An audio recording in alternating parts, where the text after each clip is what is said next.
Hello and welcome to the weekly Multifamily Roundtable. This week we have a very special episode. I'm super excited about this. Dan and I, we get to play moderator as Jerome, our first repeat guest, goes into the Octagon, the Thunderdome, battles it out with the one, the only Rodney Thompson. Now, what are they fighting it out over tonight? Good question. Doesn't matter. It's going to be a great show. They're just going to go in there, start fighting. No, they're going to be debating joint venture versus syndication. On the side of joint ventures, we have Rodney Thompson. No, I'm just kidding. The one, the only Jerome Myers, the master of joint ventures. He's going to be defending the side of JVs. Why is that the preferred investing method for the Myers group? And on the other side, we have Rodney from Solaris Capital Management, representing the syndicators of the world. He's going to duke it out, and he's going to present a very compelling argument for why syndication, raising that money from those good passive investors, is the best way forward. Dan, are you ready for this? I am ready, and I'm especially excited to be in control. So you guys are in our house right now. Anthony and I are running the show. Welcome. We are moderating this thing.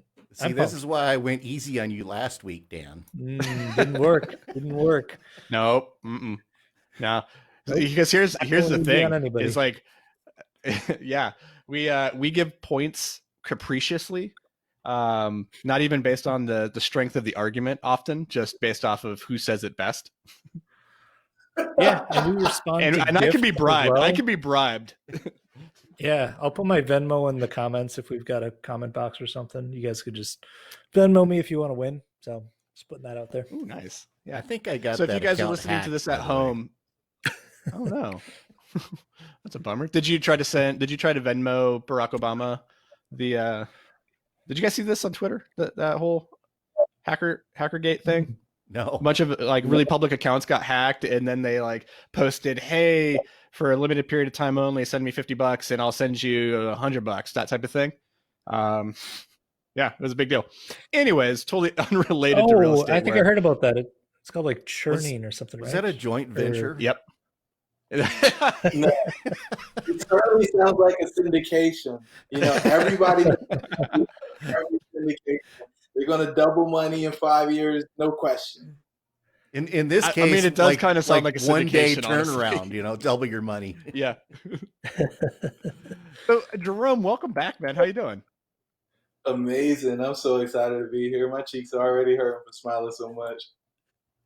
Jerome I feel has like just been everywhere lately. I see him. Dude, he has been crushing tons of stuff. Man, that is awesome. I mean, I feel Jerome, like tell us about your last week. An introduction, but I was going to say, I would like to, just in case people aren't aware of Jerome, if for some reason they haven't seen this guy around, even though he's killing it on the social media landscape, I feel like we should do some quick introductions real quick, just so people know who Jerome is, who Rodney is. If you guys haven't been watching our stuff, you should probably know who Rodney is if you've been watching the roundtables. But in any case, I think we should at least intro ourselves real quick. Just let the people know who we are, what we do, and what we're talking about. Yeah, man, I'm just grateful to be here. I'm coming in from the East Coast. I know you guys are all out west, and that's okay. You guys are in money states. I'm in deal states, right? But no, I'm Jerome. We're in the Midwest. We're not quite out there in the money states. I could have swore Dan was in like California or something. Look at that. That's just the way he looks. That's his. He's got that California tan. Yeah. Yeah. I just go tan. That's fake. I think of the three of us, I think I'm the only one that's lived in California, right? I was born there. Probably. Winning. But now I'm in Minnesota. Want. So, all right. Well, I think we really cut off Jerome mid-thought there. Yeah, I'm off script now. I'm in trouble. All right. So I'm a corporate America dropout. I left the engineering and project management space back in 2016 to pursue real estate full time. It was not an overnight success story for sure. Went to 10 banks. They all told me no. So I had to go fix and flip houses for a while. Had a guy bring me into a joint venture deal. It was 23 units in Richmond, Virginia. We bought it for like 1.2, put a bunch of money in it, renovated, tuck rents from $695 to $1,195. That got me in the paper. the banks decided they were willing to lend to me after that. And I took my talents down to North Carolina, and we've been doing JVs down here ever since. Did you say $6.95 to $11.95? That's correct. Man, that's how you make money. That's a slam dunk deal right there. Yeah. Yeah. So Rodney, what are you going to do to top that? Oh, I'm just going to go home. You are home. Oh yeah, that's right. Yeah. So fill in our audience that's listening right now, because Jerome just made a compelling, backstory telling us about how he got in the paper through JVs. What's your path to success, Rodney? Well, it's an onward journey, but my my venture into real estate is, I started in single family, quickly found out that that's not that scalable, and in looking around at various things, I thought that syndication was the way to go, and so that's where I have landed. Jerome's about to get on LinkedIn right there, right? I saw that. We're all on LinkedIn now. He's taking selfies. Did you get my good side? Oh, I guess. You only have good sides. So I got into syndication. I determined that I needed to be in a mastermind, joined a mastermind, and part of that, is networking with great guys and gals, and I tell you what, that's the one thing, I've been in IT all my life, and I've met a lot of people, but this business here, the great thing about this business is everybody is willing to give you something, give you part of something they know. And I think in that respect, it's a pretty unique business. Yeah, it's a very selfless group of people that are in this industry, which is something I was pleasantly surprised about when I came into it. You don't get much competitive vibes from people, even though you might meet somebody who's doing the same thing as you and theoretically, quote unquote, competing for the same deals. I have yet to meet someone where I've really felt like we are at odds with each other. Like, even if we're trying to do the same thing and try to get the same deals, everyone also just tries to provide value for other people. So it's really cool. You don't get much scarcity mindset in this crew. And the thing that I've heard over and over again is that when you talk to people, their attitude is there's enough business for all of us. There's so much business out there that we want, not one of us can do it all. So there's plenty to go around. It's true. Tell that to somebody trying to find a deal. Yeah. Especially 100 unit plus with the value add component. And what else do you got in an emerging market? I didn't say I would share all my deals with you, but I'll share my knowledge with you. I mean, so that's the thing, right? Is there's some areas where we are kind of competitive when it comes to like locking down that deal. Sometimes we are at ends, but a really interesting conversation that Dan and I had recently with another local investor here in the cities. He missed out on a deal on like a 200 unit complex down south, and he missed out, didn't get the contract. He had a sneaking suspicion who did win it. And he reached out to him and said, "Hey, I have the financing all lined up. If you want to do this thing, we could take it down real quick." And just like that, he was back in the deal. And that's not a completely unique story. I've run across a lot of people that they got in best and final. One group won, one group didn't. They end up getting together on the deal and making the deal happen. Yeah, and they share it.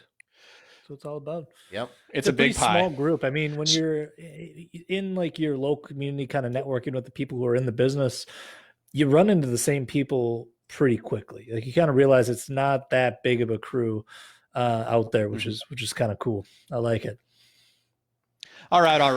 Enough of this hand holding, everybody's best friends. Like, I want to see some fighting. Yeah, let's fight. I Rodney think and actually Jerome, you guys are supposed to be fighting. I feel like a good place to start would be to quick set the stage and define what a JV is, what a syndication is. Just really quick, like, let's quick point out what the difference is between the two, because we know, but a lot of the viewers and listeners might not know exactly what the difference is. So one thing I also wanted to say real quick, just want to set the stage. I almost want to throw this like at the bottom of the screen so it's there the entire time. None of us are lawyers that I know of, and we're not providing any legal advice. We are providing this conversation for entertainment purposes. So none of what we are saying should be interpreted as legal advice. Just putting that out there. But let's real quick just define what CPA? JV. We probably want to stay away from that stuff too. I have no professional certification in anything. I think Jerome's the one that's actually got some acronyms after his name. He's got lots of letters after his name. He's got the engineering degrees. Yeah. Well, that's a really good point. Here's the thing: is we're about to debate from our unique perspectives, and they may or may not be right, and they may or may not be your perspective too. So exactly. Yeah. So we should. Define some terms for us. Why don't you take the joint venture side? What is a joint venture? What's it mean to you specifically? Oh man, can I do syndication? Oh, yeah, that's fine too. Actually, I like that better. Yeah, Rodney, you better buckle up. You're doing joint ventures next. All right. So everybody who doesn't know what a syndication is, if you've ever gotten on a plane, right? You got your ticket.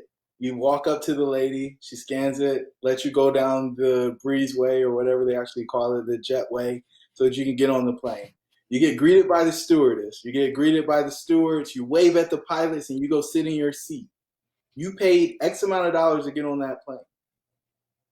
That is your ticket into a syndication if you are not a general partner. You are along for the ride. You don't have a voice, and you're counting on them to get you from point A to point B safely. And that's why I don't like it. Well, I can use the same analogy on a JV. Would you like me to give that a whirl? I'm here for everything. All right. I want to see it. So if the four of us owned an airplane, see, I'm staying with the airplane now. The four of us owned an airplane and we show up at the airport. We all own the airplane together and we all fill it with gas, do the check out, and get the plane ready to go. One person flies it, one person is the co-pilot, and we all go to San Diego together to hang out at the beach. We're in a JV relationship. Is that pretty good, Jerome? I like it. Yeah. I think that's very accurate. Everybody's got a role. Exactly. Everybody's saying what. I've got something to provide to people too, that if there is any doubt about something that they're potentially looking at, there's basically 4 questions you could ask yourself. Oh, you're pulling out the Howie rule, aren't you? Exactly. Because there's kind of like some nuances between them. This is how we at the end of the day, there's one really key aspect that's really going to differentiate whether or not something should be a syndication or if it could be a joint venture. So Rodney, you mentioned that it's called the Howie rule. Basically what happened was way back in the day in like the 40s, this guy named something Howie, I forgot what his full name was, like Jonathan something Howie, started trying to sell off his land by selling these investment contracts. And the SEC was like, whoa, what are you doing? This doesn't seem right.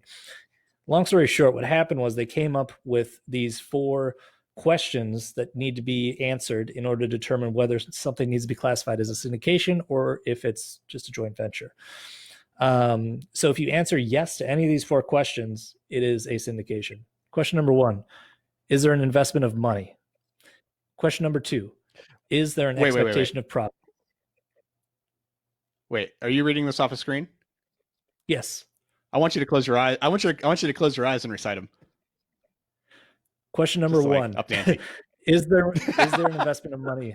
Question number 2, is there an expectation of profits? Question number 3, yes. Are the profits being produced by a third party or a promoter? And question number 4, you skipped 3 and went to 4. Well, yeah, now number 3 or number 4. The third one is kind of a weird one. Is the investment of money in a common enterprise? Which, I mean, everything is basically any 3 of those. The first 3 of those, you're always going to answer yes to. Is there money? Are there profits coming? Mm-hmm. Is the common enterprise? Yes. The fourth, the last one is is there a third party or promoter, i.e. a general partner, an operator? Is there some guy doing the work for an investor who isn't doing anything, just getting the profits? And if that one's a yes, then you're in a syndication. So joint venture, everybody in the deal has to be actively involved in the deal. They've got to have a role. They've got to be able to prove that they are actually contributing. That's kind of the nitty gritty of it. That was good. I threw you under the bus. I couldn't probably recite them either, so I just was curious if you could do it. Well, only one of them matters. That's the thing. You don't need to remember three of them. All you need to remember is now here's the qualifier. Like real quickly though, we didn't actually explain why that matters. If it's a syndication, if it fails to questions or it succeeds, why does that matter? You want me to answer, or should we let our guest hop in here? Let's make the guest do some work. So if I'm reading it right, it sounds to me like if the first three are really the joint venture, and the defining one is the number 4 that makes it a syndication. That's the only one that matters. Because I mean, if you're not, I mean, obviously you're investing money. Like, because both joint venture and syndication do money. Both of them have an expectation of profit. Both of them are usually do it through an entity. But the fourth one, where it's a third party promoter, syndication, everybody takes part. JV. Mm-hmm. Yep. And so to use this analogy, right, the bus or the airplane example that Jerome pointed out, that's a syndication, right? You're getting on the plane, you paid your ticket, you're flying from point A to point B. And I would say the joint venture is more like riding a tandem bicycle. Both people, like everybody on the bike better be pedaling. Otherwise, you're not getting to where you're going. Mm-hmm. And now don't draw parallels there, because the airplane's more powerful than the JV. That's not necessarily true. That's what Jerome, you meant. That's what you meant. Yeah, I'm trying to bias the audience now. Jerome, real quickly, nobody's explained this yet. Nobody's explained, why does it matter if it's a syndication or a JV? Technically, like, why does that matter? So I'm trying to not get into the nuance, right? But the Howey test is whether or not it's a security or not, right? And if you're selling a security, then you need to have a syndication. You need to do a syndication format so that you don't go to jail for violating SEC laws, right? You can do. I think there's 4 different exemptions: A, B, C, and D. And really, what people who do real estate deals do most commonly are B and C, at least from a syndication standpoint. I think Grant Cardone did an A, where he's crowdfunding and taking in a lot of small money. And I don't even know what D's are, but I know they're out there. I think it's like a fund or something. I don't know. But anyway, the whole reason why it matters, because actually there, real quickly. So yeah, Grant Cardone, he does his through a Regulation A. And I believe what we're talking about here is the Regulation D, and then Rules 506 B and C of Reg D. Is that okay? Am I right there? Yep. So those are syndication differences. Yeah. And that's and in this world, then, if we're doing a syndication, we need to get a syndication lawyer involved and pay some fees to get this thing registered with the SEC so that it's in compliance, which is a big knock against a syndication, because in a JV, you wouldn't necessarily need to do that.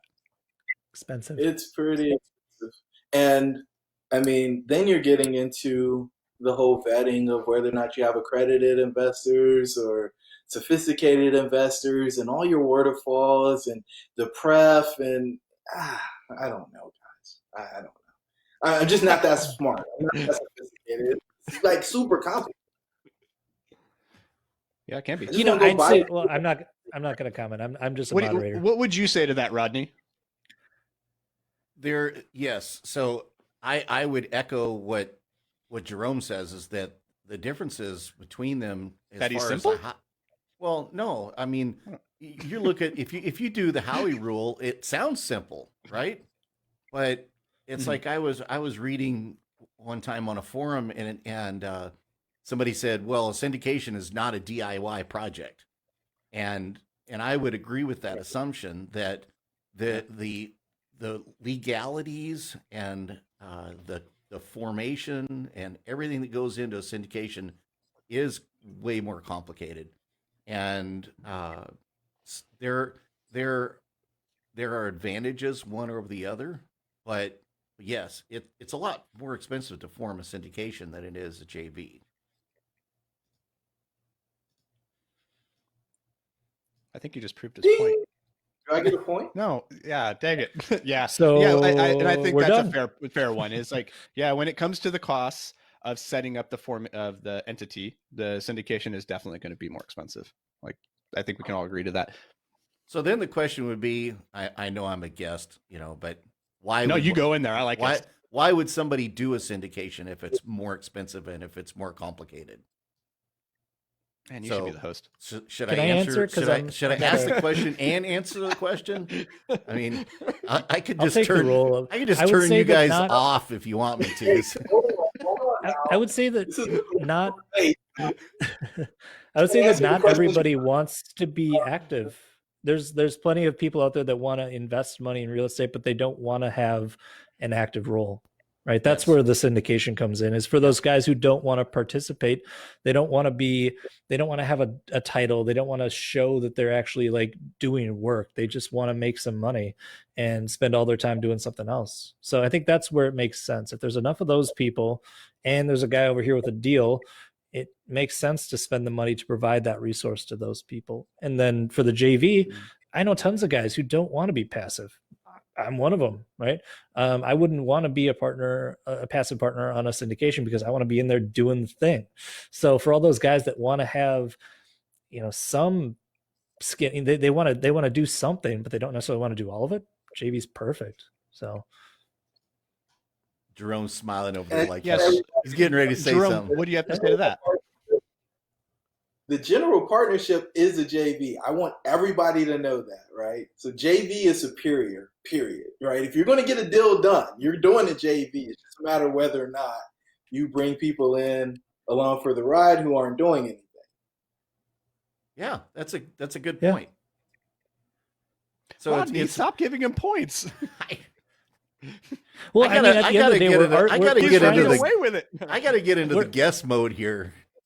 Well, I just have to point out for everybody just who's watching this, like, this really isn't something that is debatable. It's not like one of these is better or worse than the other. They're just two different vehicles that are available depending on how involved you want to be in something. Right? Yeah, and what works for you? I mean, we're debating for the fun of it, but at the end of the day, it's like comparing apples and oranges. Like, do you want to eat a sandwich or do you want to make a sandwich? Like, it's a bad example, but I feel like maybe they're losing and now they're trying to be like, it's all doesn't matter. Hey, Anthony, what do you mean they? Why are we on two different teams now? I'm trying to help out Jerome. You guys are ganging up on him. I don't think he feels that way. No. I mean, he's over here doing like, I got 3 points. I don't know about y'all. But yeah, so Jerome, what would you say if you have somebody who wants to be passive? Is there any world where they can participate in the JV as you currently structure them, or would you say they have to go syndication? No, go get on the plane. I'm flying a fighter jet. You go get on the jumbo jet. We're gonna fly the fighter jet. We're gonna do loop to loops. We're gonna go down. We're gonna go high, and then we're gonna sell it. That's actually the much better analogy for the JV because everybody in a fighter jet is doing something. I like with that one. That's pretty strong. But all right, I think that does it, guys. I think that each has its place. You have investors like Dan who want to be active, and they're either only going to go syndication or JV, and then you've got people that they don't have the time to mess with some sort of daily duties that they might be assigned throughout the JV, and they just want to invest passively, and a syndication is really good for them. And you've got different levels of, now this is on the syndication side. The one thing that you'll have to clue me in on this, Jerome. Like on the syndication side, you have 50C or 506B and 506C, and 506C is accredited investors only, and you can advertise it.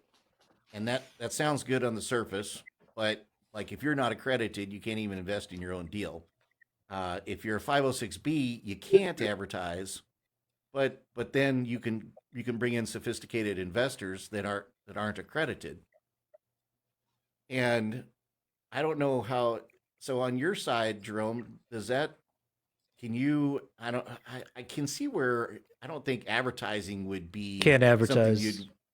But you're not No. selling securities. It's I'm just not If selling you start security. going online, no, you're I'm gonna. not selling. If you, I think you're flirting with getting in trouble there. If you're throwing up Facebook ads saying, "Hey, invest in my JV," no. I think you're I'm not asking for trouble. I would agree No, with you, but I think he I'm can. not saying like that. And I don't use the word investor. I'm looking for partners to go in and Right. deal with me so we can Right. execute a project or turn around a property. Yep. That's what I'm doing. I'm a turnaround guy. We're doing M&A over here. It just happens to be in real estate. And that's the key is that you don't advertise for investors, you advertise for partners if you're advertised. But I mean, you're probably pretty selective who you get into business with, aren't you? Oh, You yeah. better be if they got they have, X% of ownership and voting rights, right? You better be selective. You don't just want Joe Schmo hopping in there and getting, 30% of the votes. So this is where I lose the syndications without a question. You can get your limited partners and get cash in the deal for people who you don't do any real vetting of in order from like values or morals perspective, because they don't have a vote in what happens in the deal. Mm-hmm. So as long as you maintain control of the deal, then you can do what you need to do, but still take advantage of having access to their capital. I can't do that in a JV model. Like I spend months, years, decades vetting people, at least my partners to date. And most of them I've known over a decade. So I've got a question then for you guys. Given the fact that on a JV you need to have all active participants, and on a syndication, obviously you can have passive individuals as well as active. Do either of you see any issue with maybe some limitations to how large you can scale with JVs, given the fact that you could probably only have so many cooks in the kitchen on a deal, right? You can't have like 15 to 20 active partners trying to agree and make decisions and get everybody on the same page. Like Jerome, in your experience, like at what point do you start to see diminishing returns or not diminishing returns, but like inefficiencies in management as far as like how many partners you bring on? Is it like, around 5, or you get up to 10 or 15, or like where does it start to get messy, do you think? I think it gets messy after 5 to 7. I think you really start getting in trouble if you go over 7. Mm-hmm. But the caveat there with this, right, is it's just a function of how much money people have, right? Mm. Like, yeah, you get like 5 more Cubans, you could buy anything in the world, right? Right. And so Dave Lindahl spoke at Dan Hanford's Multifamily Investor Nation Summit. And Dave Lindahl only does joint ventures now. And he was one of the first educators back in the day. And he did joint ventures to start, went to syndication, and now he just works with super high net worth individuals to take down monster deals. And so it's just a function of your network and your track record. If you can demonstrate that you've got a track record of like really crushing your deals, then that's what people are looking for as far as high net worth. And like, are you working with a family office or something like that? Like you can get I was just going to say, you could do a JV with a hedge fund where it's just you and one fund and you take down a $500 million deal. No problem. Right. So just like you said, it's just your only limitation, I guess, is your network of potential partners. Yeah. Rodney, what do you think about that? I think obviously it's a little easier to scale with a syndication model because not everybody needs to be accredited, depending on the type of syndication that you do. So it gives you a little bit more ability to scale quickly. Do you see a downside to having multiple investors to have to report to? Could that be a potential bottleneck for you? So I would apply the same to what Jerome was saying. I mean, when we're talking about investors, we're talking about passive, non-active. They don't have a say in the day to day, right? So you can queue up an investor report in MailChimp or whatever your favorite mail program is, and just fire that off. And then you just get on the phone and talk to your investors and kind of check in how they doing, see if they have any questions.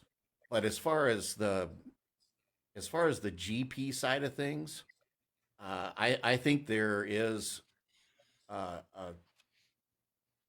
theoretical limit there that you would probably want to stick to, because there's only so many things you can spread apart, and everybody who's a GP is supposed to have an active role in the syndication, just like in the JV. So I mean, you can't just have somebody raise money and that's all they do. That's that's uh that's I don't know why, unless they're a broker dealer, then they can right do that. now. I don't know. I'm not sure why the SEC sees that the way they do, because to me that's a job.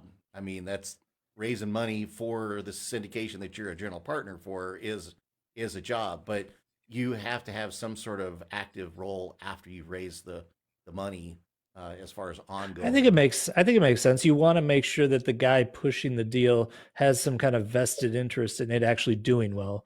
You don't want some guy just pumping up a deal, then he has no skin in the game, right? So I think it kind of makes sense. Because otherwise you could have kind of like these pump and dump schemes going on where you're just promoting this deal, but you don't care if it's a crap deal. You're just trying to sell it, make your commission, and run. There's some truth to that, but at the same time, it's like you can't continue to go back to those investors if you're scamming them. They're gonna figure that out in a hurry. Tell that to Bernie Madoff and every other Ponzi scheme. Where are those guys right now? Right, they're not making investments anymore. They're sitting in jail or they're dead. They got away with it for a while. So Bernie was going for good 30 years. To tie into this, actually, I was trying to find something in this. Have you guys read this, James Rubberidge? It's a Whole New Business. Yes, I read this a long time ago. It is. It's good. It's got all the information in it. That's for sure. It does. What's really interesting is this particular paragraph, which I want to touch on, because Rodney's kind of asking the question around not just being a capital raiser and what it means to have responsibility within the general partnership. So I'm going to read you guys. So buckle up. I'm going to read you a little nighttime story here. What do you got, Gene? The situation could arise in a limited liability company where the members may have retained limited management responsibilities through the operating agreement, but have granted the major decision-making power to the group sponsor. A sponsor should ask, what is the amount of authority that needs to be retained by the members so the investment is not considered an investment contract? The answer to that question is likely to depend on a reading of the specific operating agreement in question. So this doesn't answer anything, but what it does make me wonder then is, in the joint venture structure. Yeah, I got you guys on pins and needles there. How much responsibility does each member need to have, or what qualifies as a meaningful amount? As far as the capital raising thing, I think, because I've asked this question of our SEC attorney specifically, and it's just one other box needs to be checked. That's it. Jerome, how do you look at that when you're vetting partners? Yeah, kind of. But I'm curious, because I'm sure, Jerome, you look at it much more hey, if you're going to be my partner on this deal, your butt's going to be in it. You're going to be doing work, right? How do you break up the buckets for your GP team and say, this is what you're doing, this is what I'm doing, this is what Rodney over there is doing? How do you think about those roles? I think about it in the skill set that the person has or they want to develop, right? In general, so I serve as asset manager on all the deals that I write the contract on.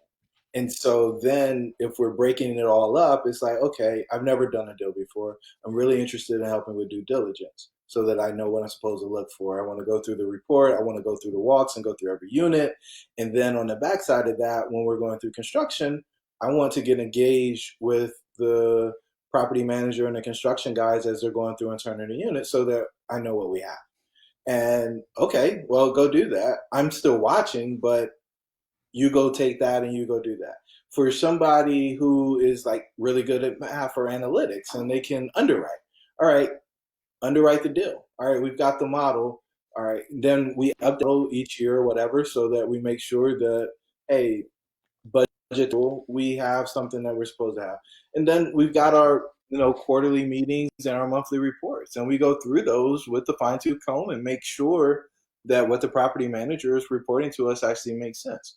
And if we find something that doesn't make sense and we've got to create a strategy that we need to execute in order to fix the plane because the wheel fell off, well, we got to source the wheel, and then we got to have somebody put it on, and we need to check and make sure that it's put on properly. And then we're looking at the lagging indicators to see if it actually made a difference. And so it's by committee, but it changes every deal. I don't just say, hey, you're responsible for finding the money, because we're all responsible for the money. And I think one of the things that is probably most exciting for me is like we devalue the equity that's brought to the deal. So, every dollar doesn't get a dollar worth of equity, because there's some people who are going to sign the loan because they got a balance sheet. And or somebody's going to sign the loan because they want to be able to go do their own deal. And in order for them to go do their own deal, they need to have signed the loans to say that they actually have experience. And this is my big thing when it comes to syndications. Like, the majority of people are not going to get to sign the loan. And because they don't sign the loan, they can't go do their own deal.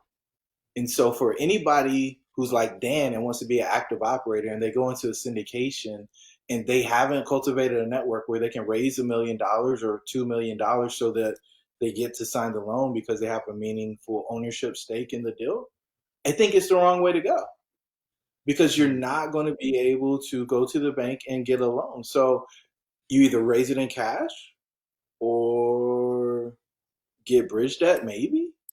But the bridge lenders are pretty particular about who they lend to, and they want to know your track record. So it all comes full circle. For me, the magic ticket is signing the loan. And if you haven't signed the loan, then I don't know how you're actually ever independent. So you're stuck in the LP bucket, and there's but so many syndications that you can invest with because, well, you have so much money. And so talk a little bit more about how you guys devalue the equity. I'm interested from, some people you'll hear, hey, I'm bringing the money to the table. Why shouldn't I get a bigger chunk of this pie? So I think people who bring money, so everybody's dollar is worth the same that's in the deal, but you're not getting dollar for dollar. You might get 80 cents on the dollar, and then we carve up some of the other equity for other stuff. I highly value the deal. The person who finds the deal and gets it under contract at a price where we can actually close it, that's primo to me, right? So we're going to give somebody equity for that. Do you use the same allocation of value to each role in each deal? Like, for me and Anthony, for example, if we're looking at our GP partnership, we kind of break it down into like deal finder, asset manager, loan guarantor. Like, we have these different buckets, and like each bucket, equates to something, and then, they all collectively add up to 100% of the GP share. And like with you, only a portion of that is allocated to capital raising efforts. So even if you bring 100% of the money, you're not getting 100% of the deal, obviously, right? So I'm curious if you use those same portions for each bucket on each deal, or does it change? Like on some deals, is the deal finder valued more than on other deals, or is it always kind of like a fixed breakdown? No, everything's negotiable in every deal. And I think that's a great part of the JV, right? If we find something that's super juicy, I think the person who put the deal together should get more. I really do. I mean, I expect them to bring money to the deal too. But I mean, if you bring something and we can buy it at $20,000 a door, and on that back end, we can sell it for you, we should reward you for that. Because like you deal with the market. And I don't consider a deal finder somebody who found something on LoopNet or a broker sent it to them. Like, that's not actually finding the deal, because anybody on that mailing list could get the deal. I want you to get it forwarding an email. That's not finding a deal for me. Yeah. For some people it is, but not for me. And so if you can get that's got to be like a legit off-market opportunity that like no one else knows about. This is strictly because you happen to know a guy. Like, no one else had the opportunity to get this deal.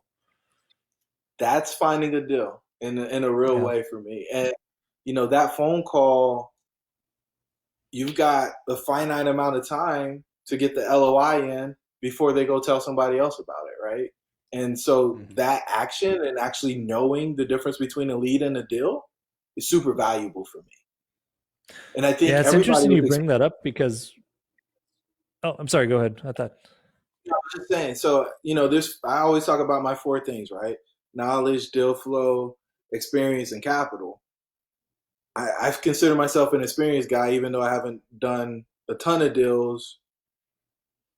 But the deal flow is what everybody's seeking. It doesn't matter if you're doing JVs or syndications right now. Finding a deal that actually makes sense is pretty freaking tough, right? So if somebody can bring you a deal that you can close, they should be rewarded. And it's not just a broker fee or whatever.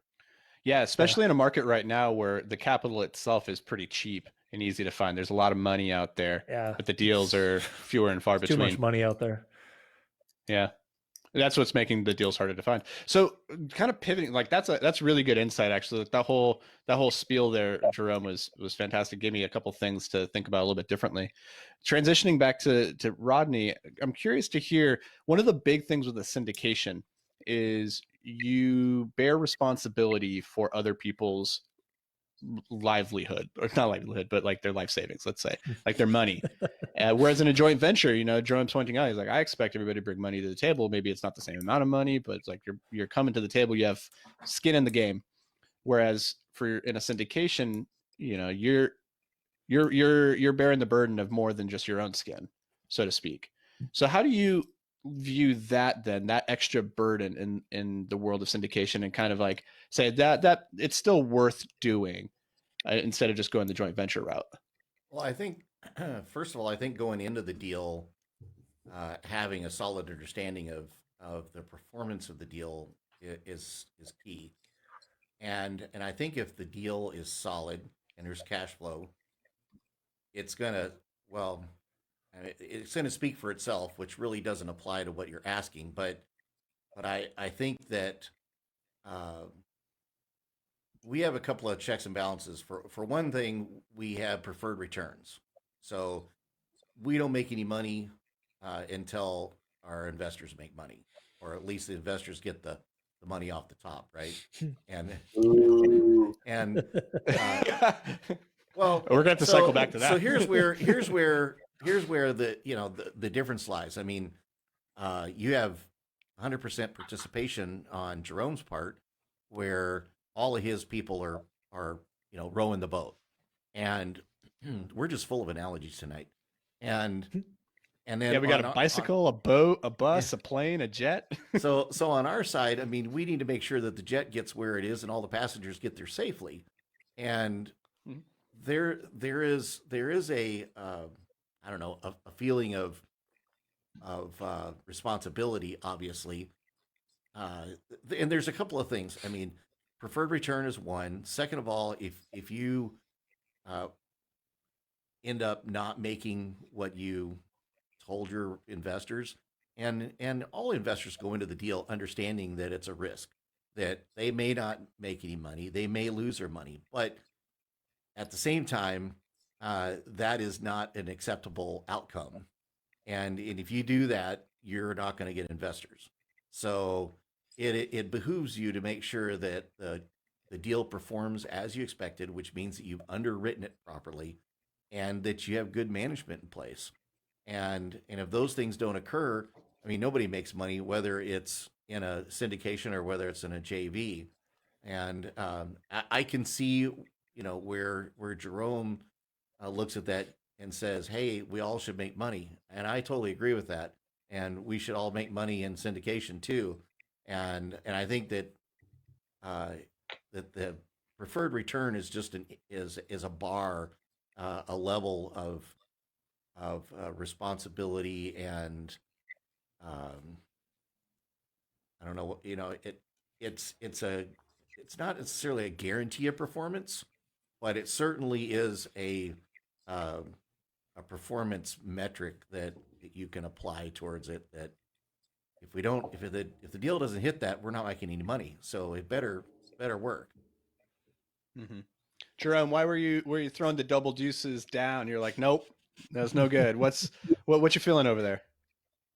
No, so when the deal isn't performing, the people who are flying the plane are working like hell, right? Yep. So if you don't pay them, then what do you expect them to do?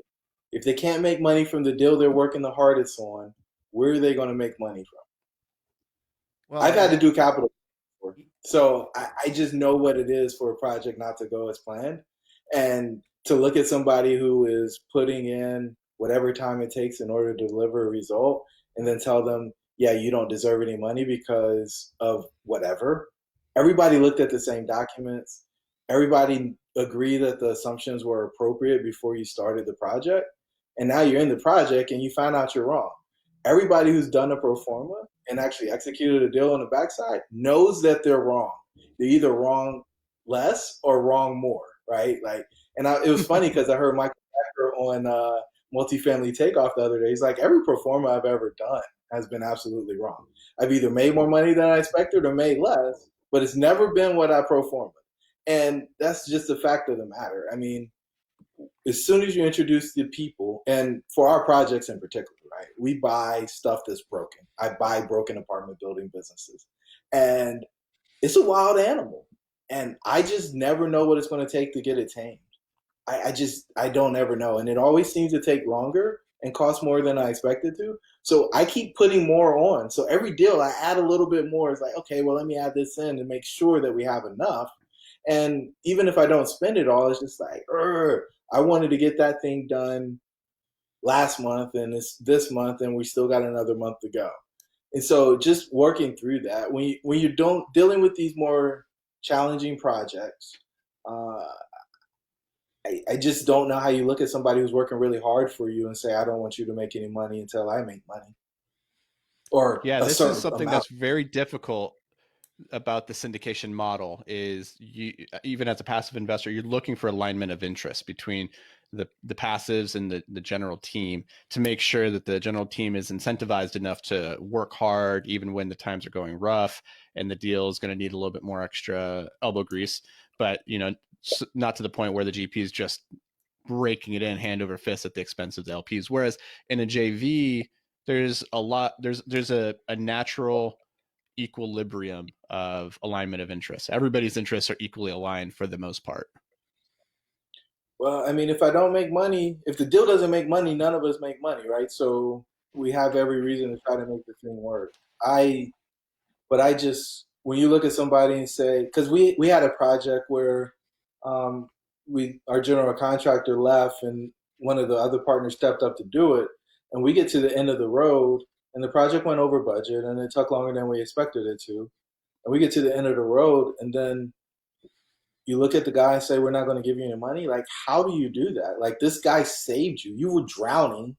You were going to have a loan go in default, and this guy dove in, and you look at him and say, well, you don't deserve to get paid for being a hero.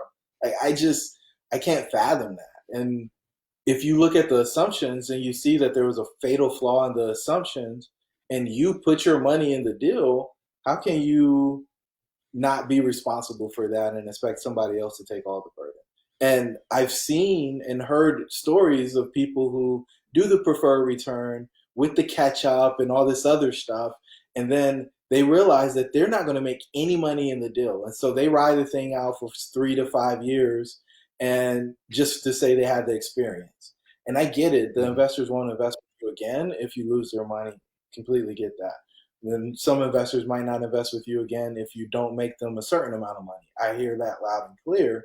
But I just don't know if it's realistic to think that anybody is going to work and not get paid. Like, that just, from my perspective, doesn't make any sense. And I don't know where else those expectations happen.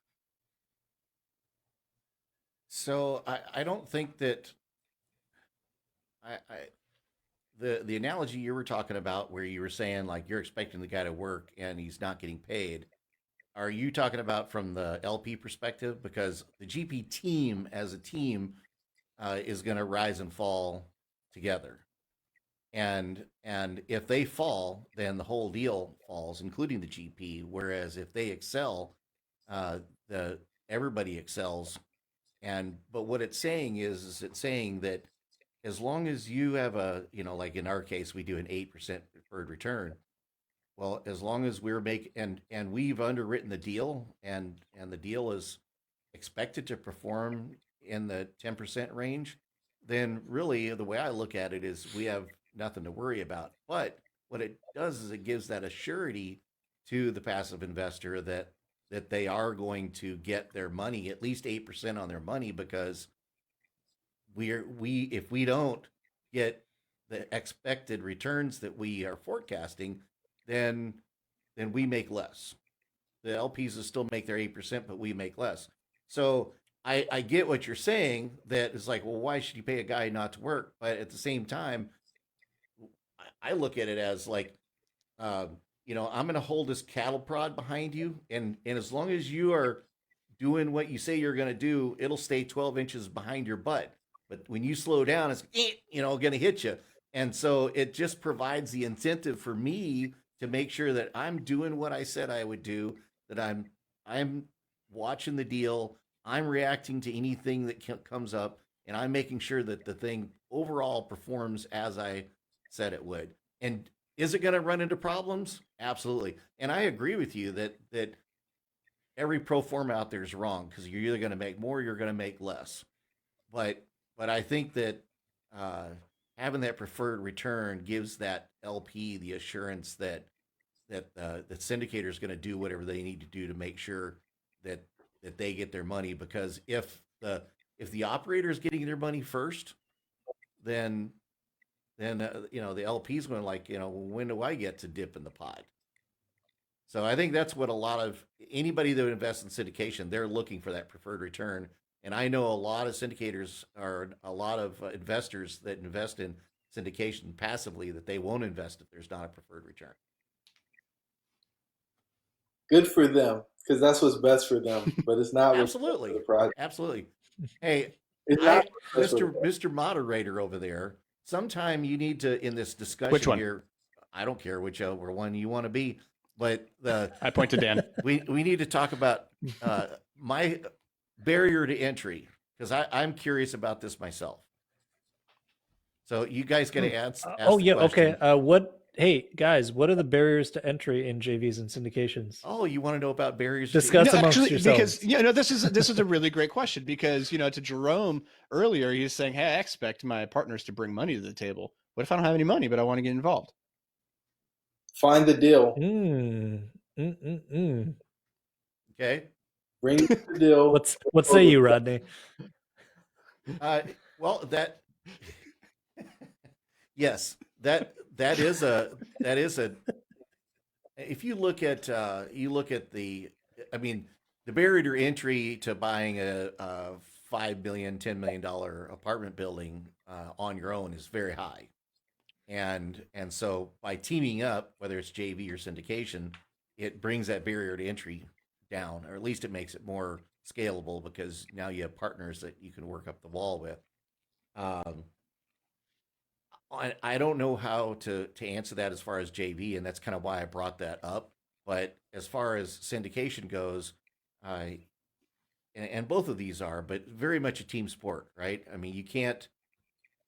A syndication is very difficult to bring down by yourself, and there's various teams out there. I mean, you have your syndication, your attorney, your mortgage broker, your insurance broker. Those are all key components, but and I may have talked to you guys about this earlier, as far as like being able to grow and scale. You're going to have different people within that GP side of things that do different jobs, if you will, to be able to handle more deals simultaneously. Because by yourself, you can only handle maybe 3 deals a year, and but the barrier to entry for syndication can be low, because you can, like what Jerome was saying earlier, if you're good with math and spreadsheets, you can do some underwriting.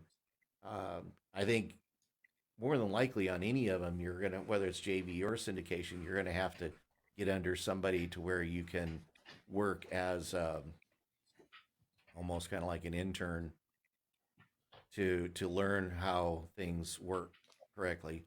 But I think that's where I see, as far as syndication goes, you know, I don't have to have any money to come into the deal, and there's other things that I can do besides finding the deal. Is that what you're finding, Jerome? Are there other things that you can do besides necessarily finding the deal? Can you be the underwriter and be in a JV? No, I mean, I guess you can, but why would anybody? Do you want to think about that a little bit? No, I don't really, because why would somebody take someone's model who doesn't have any cash at risk? Okay. Like, that doesn't make any sense. Yeah. Yeah, I'd back that up. I wouldn't give equity to somebody for underwriting. I just don't think that is an element that brings enough value to warrant equity. I would say, not to answer for Jerome, but I would guess that maybe if someone were to come on as a balance sheet partner with no money, that might bring enough value to warrant some equity. But like the underwriting piece, I think that's one where it's like, I mean, unless you're like some kind of crazy wizard and you're able to do something that, I mean, it's not that tough to underwrite. It's is what I'm saying. It's an outsourceable skill of all the skill sets, I would say, in taking out a deal. You know, it's the one that you could hire somebody else to do. You would never pass that off. I've talked to you two about that. I wouldn't, because we have Dan. I wouldn't. Yeah, I think it's just a fundamental element that, you know, you do as someone in real estate. I don't think it's something that I would pass off to somebody else, and I wouldn't necessarily give someone else equity to do it either. I just don't think it's doing enough to warrant giving away equity for personally. And I would guess that Jerome's in that same boat too, where he probably feels there's nobody that's going to underwrite a deal so much better than Jerome can, that he's like willing to give up equity to that person for it, right? Like Jerome, you probably look at a deal like I'll just underwrite this myself. It's not that hard. Well, I got to eat my own cooking, so that's why I write my own deals, right?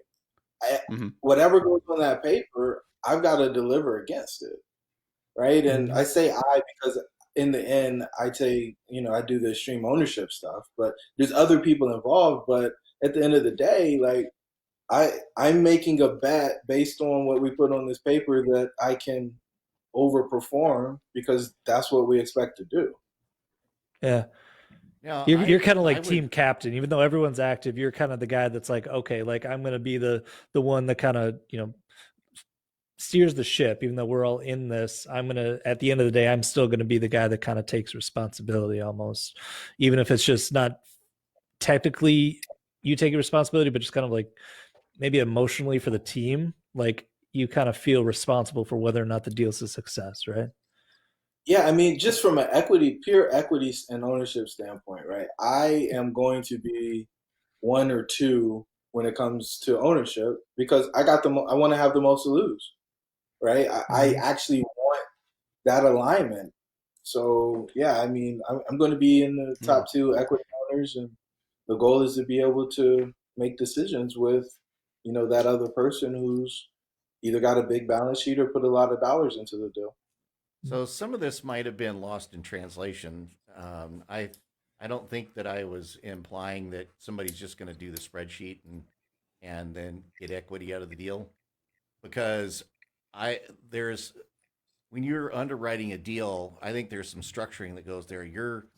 You're not only looking at the T12s, the rent rolls, but should be at least that's the way I do it, is contacting the insurance agent, contacting the mortgage broker, talking with the broker to find out about the roofs and the plumbing and the landscaping and what units have been rehabbed and what units haven't been rehabbed, and touring the property. So, I mean, there's a lot of that goes into there as far as getting the overall deal ready to go. So do you guys see that as a different component to the whole thing? I see that. I wouldn't personally. Yeah. I was going to say, I think that's, I mean, when you say underwriting, I envision sitting there at a spreadsheet, building a financial model. And then all the other activities you described there, like Jerome said, I would throw that in the due diligence category, which is, you know, kind of in the same vein. I don't know if I would outsource due diligence personally. I would feel really uncomfortable passing that responsibility off to somebody else and saying, hey, do the due diligence on this. I trust you to do a good job. I mean, I guess Anthony, I would trust you, but that's not something I'd bring in some random partner and be like, okay, you do it for us here tonight, guys. We need to just end on that high note. But honestly, my job as the moderator is to hold us to our time limits, and we are hitting the top of the hour, and I do want to be respectful of. I didn't. Well, that's the question. Oh, you didn't get to what? I didn't get to respond to the barriers question that Dan asked. Rodney took the whole thing. Oh, well, I want to hear that's what debating Jerome 101. That's the filibuster technique. I want to reclaim my time. All right. Okay. Like, get it. The man from the Carolinas reclaims his time. The board member acknowledges the member from North Carolina. Here's the jab. All right. On this one. No, I do want to hear it. The barrier to entry for syndication is buying a $30,000 to $50,000 membership from one of the leading educators across the country so that you can get into a deal.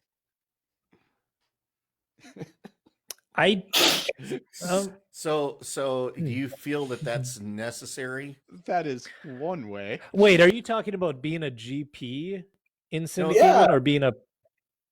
Oh, I didn't buy a membership to anything. If you want to be a GP in a deal, what you're saying is that you have to buy education in order to get into that club. Yeah, and you've actually. I'm in the club. I didn't buy. I didn't do that to get into the club. That is a method. I will agree with that. That is a method. Mm-hmm. It's not a prerequisite. No, it's not. It's one possible way, but it could be a faster way to be a GP, possibly. No, I think no, we're way over our time. I would say that Mr. Moderator syndications have been around for a long time, but it's only recently that we've got all these gurus selling courses. So I'd say that's just a product of how popular it is.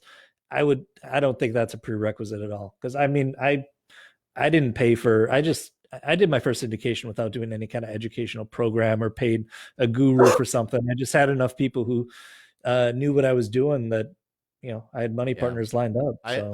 I would agree that it's an avenue, but not. I would say that the gurus will tell you that it is essential to pay them for a course to be able to do it. They'll tell you that, but all you have to do is have a good network and have a good deal and know what the hell you're doing. You can get it done. I will say this. I don't necessarily agree with Jerome's point, but I will award him full points for definitely getting under all the syndicators' skins with that one. Like that one riled up the panel. Yes. I'm going to walk away and in 10 minutes, I'm going to be like, oh, I should have said this and that and all that stuff. Zinger. It's going to keep me up tonight. All right. We have gone overtime. Our combatants are bloodied and bruised. Even our moderators are bloodied and bruised. Well, that's the question that we leave to the audience. They need to get to the comments. They need to DM me privately and let me know who they thought was winning. They need to put people on blast, call it out. I will say that. Do you think that I am a syndicator, but Jerome got me the most excited. Ooh. I don't know if it was good excited. I don't know if I got frustrated, but Jerome got me energized. Even though I'm team syndication. I don't know what that means, but here's the thing is I award Jerome best analogy points. Yes. And overall too, like he did get us started zingers, on the sure. Train, like best zingers consistently. Yeah. He did get us on the planes, trains, and automobiles thing. He had some zingers. Yep. Yeah. For me, even as a syndicator, I would have to probably lean this one towards Jerome. But only here's why, Rodney. Here's why. Because you can throw me under the bus, so just go for it. I want Jerome to come back, and I'm afraid. No, I'm just kidding. That's not why. Yeah, see, I'm not. We don't get participation. We know you're coming back, Rodney. I think like an old penny. Like honestly, when we talked about this debate and like this one in particular, I was like, yeah, we're gonna have Jerome on, and it's gonna be a tough one for whoever's gonna be debating him because, he knows his stuff and he's got good arguments for it. So. But when I volunteered, they were very fast to respond. Oh yeah, absolutely. You You be Yeah, exactly. But I will say, I do want to bring this full circle back to what Dan mentioned at the beginning of the show, is that, syndication and JV, they're different arrows in your quiver. And sometimes it makes sense to do it one way. Sometimes it can make sense to do it the other way. Jerome is an adherent firmly to just the JV structure. Dan and I are definitely not firm adherents to just a syndication structure. If the deal makes sense to do as a JV, we'll do it in a heartbeat. If it makes sense as a syndication, we'll go that route. So, for us, it's a bit more contextual. We're fluid in that way. So, but this was a really fun discussion, and I love that Jerome somehow managed to get under Dan's skin with that was worth the whole ticket price right there. Yeah. Because he didn't pay for mentorship, but everybody who's paid for mentorship and hasn't done a deal yet because they're chasing the 100-unit emerging market, I'm under their skin. Yeah. There's a lot of that. Yeah. Yep. Hey, we can't let Jerome get away without having him tell everybody how to get in touch with him. Well, here's the thing: is I do want to give you guys each 15 seconds for parting shots. We've already kind of ruled and judged, but I do want to give you 15 seconds for your closing statements. So you can use them in whatever way you want. If you want to, self-promote, go for it. If you want to take another jab at us, no political Rodney, rants, you can take a jab too. Yeah, you only get 15 seconds, so we better be quick. Jerome, you go first. All right, here we go, guys. So, if you don't want to look like Captain Ahab, chasing Moby Dick, trying to take down a 100-unit or $10 million deal in your first one, and all you own is a single-family home, or you're renting an apartment right now, I want you to go find a group of friends and family to take down a joint venture deal that's between $500 and $1.5 million. Doing that will get you some tuna in the boat. I call it tuna in the boat because you're learning whether or not you like to fish. You get some tuna in the boat, go back out if you like it, get you a swordfish, get you something else that's a fighting fish, and then as you grow that track record and you can talk to the brokers about the deals that you've purchased, then you can go get Moby Dick, because now you're scaling your portfolio because you actually have one instead of trying to go from 0 to 100 without any track record. It's just not realistic, guys. Don't want you to be Captain Ahab. I want you to be a fisherman. So go forth and be well. MyersMethods.com if you believe that joint ventures are better than syndications. Dan, does that resonate with you at all? Like hearing that little get the tuna in the boat? Yes. Yeah. No, the whole Grant Cardone mindset of go big or go home. It's just, come on, just start, do it right. Get in the game. If it's small, if it's right to do it small, then do it small. Just, take action, do something. If it's a JV first, if it's just buying a small property by yourself, it's just, that whole Grant Cardone thing that he's got, it's so dumb. I think it creates a huge barrier to entry for people. Is he dissing Uncle G? I love dissing Uncle G. We do it every single time. Yeah, we can't make it through an episode. All right, Rodney, you ready for your 15 seconds? At least you haven't brought up that other guy that you always talk about. There's still time. Dave Ramsey. Damn it, there he is. He did it, didn't he? See, I didn't even say it. Who is that? Who's that bobblehead? It's my bobblehead. Michael Blank gave it to me. Oh, sweet. Oh, nice. Is that you? That's it. Yeah. I need a Jerome Myers bobblehead. I love it. I never knew I did that in my life. Okay, so here's my 15 seconds.